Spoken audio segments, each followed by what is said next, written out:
இயக்கத்தை நசுக்கியதாகவும் இந்தியர்களுக்கு எதிராக வன்முறையை பயன்படுத்த காவல்துறைக்கு உத்தரவிட்டதாலும் அதற்கு பழிவாங்கவே இதை செய்தார் என ஆவணங்கள் கூறுகின்றன.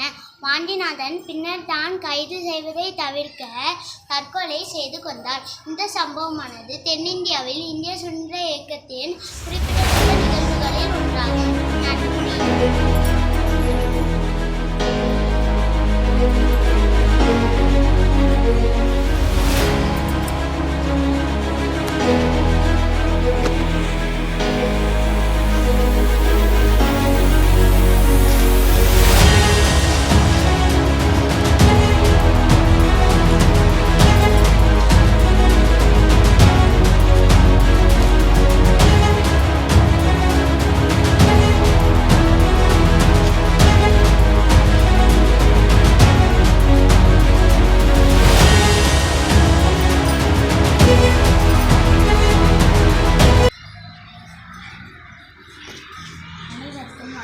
கருத்துரு சங்க பிரிவினையின் போது இந்திய சுதந்திர இயக்கத்தில் இணைந்தார். நன்றி.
ஆங்கிலேயரின் அதிருப்திக்கும் கோபத்திற்கும் ஆளானார்கள். ஆங்கிலேயரை எதிரான முழக்கத்தை முதலில் உரைத்தவர் புலித்தேவன். அவரை தொடர்ந்து திப்பு சுல்தான், வீரமது சகோதரர்கள் ஆவார்கள்.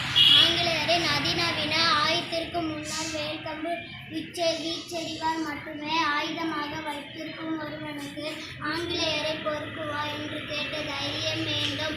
அந்த தைரியம் தீர திப்பு சுல்தானுக்கும் மருது பாண்டிய மன்னர்களுக்கும் மட்டுமே இருந்தது. ஆங்கில கிழக்கிந்திய கம்பெனியால் 1801 அக்டோபர் 24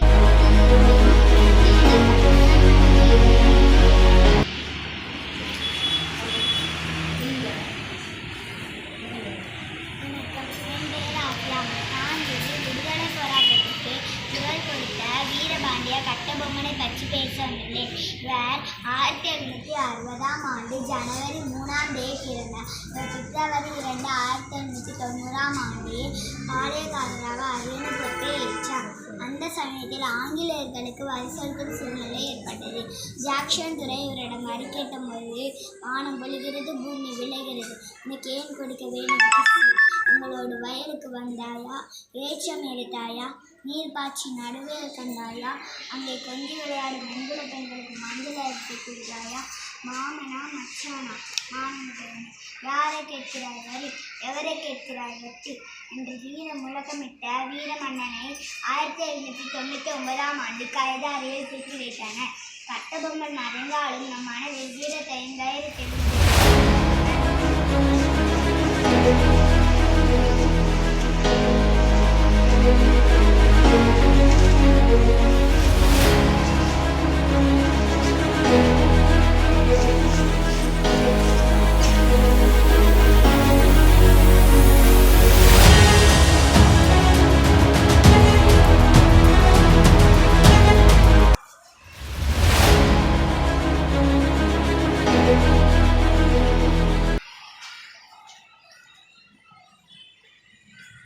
அனைவருக்கும் வணக்கம். என் பெயர் அரணி செல்வி.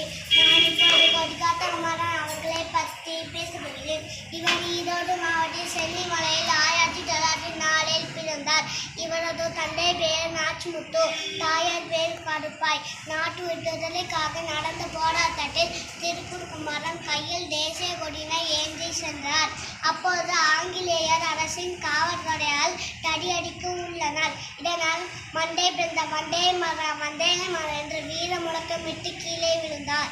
உயிருக்கு போராட்ட நிலையிலும் தான் கையில் இருந்து தேசிய கொடியை அவர் விடவில்லை.